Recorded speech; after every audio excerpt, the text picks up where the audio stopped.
All right, so here's some tools that's going to help you stand out on your resume. You're probably thinking, I want to do well on my interview. Why am I worrying about my resume? If you don't have a resume, what are you doing? A lot of people don't. So don't be ashamed. But this is your point. This is your chance to change that. I know a lot of resume writers, so if you need some help, let me know, or I can help you myself. So also in this same training, you will have access to my calendar.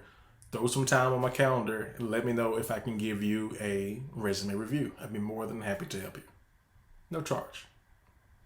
So when it comes to the second part, focus. So again, this is focusing on your resume. You want to make sure that how you look on paper is going to open up the eyes. You want that it factor, that wow, look at this person. I never knew this person existed.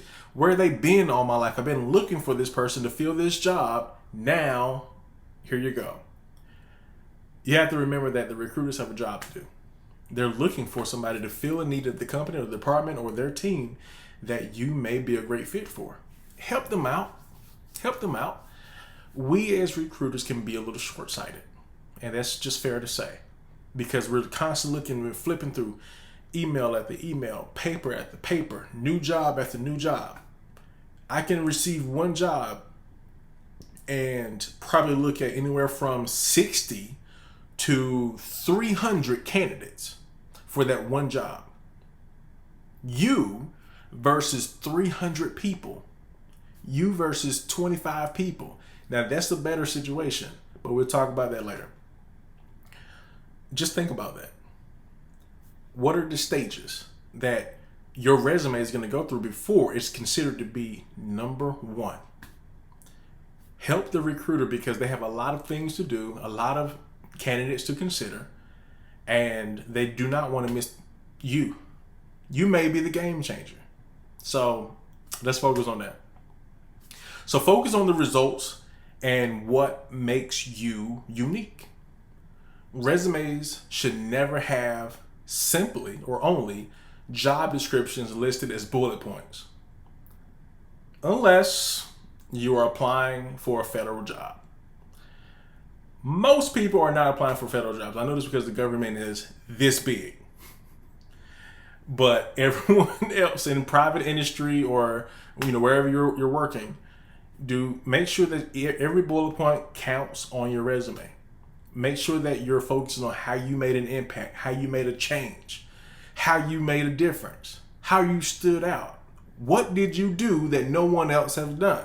There's no reason why I should receive your resume and read the exact same thing from your competition. Let's be honest. Your coworker, you guys are going to be competition at some point. And not everybody, but obviously if you're applying for the same role and it's a small industry, then just know that your resume, because you've done the job and they've done the job, that they may also qualify for, especially if it's in the same city or location or region. So again, if you're applying for usajobs.gov, definitely go use the job description, because that's what's going to help drive your resume and your descriptions up higher in rank, because their system that they use, the federal government, is pulling information to match. I'm gonna tell you something that's crazy that you probably didn't know. Human eyes are not even looking at the federal collection process. It's all the algorithm.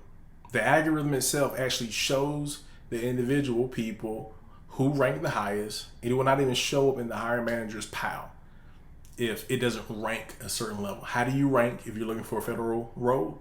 Make sure that you match what they're looking for, and it will put you up in a higher percentage. Now, if you're not one of those people, don't do that. Each bullet point should speak the language of the industry and the job. The industry and the job. Now, there's something that I want you to also remember in when you're doing that. The industry language may be different than the company language. You ever been to a restaurant or any type of business and the responsibilities are the same, but what they call the people doing the job is different?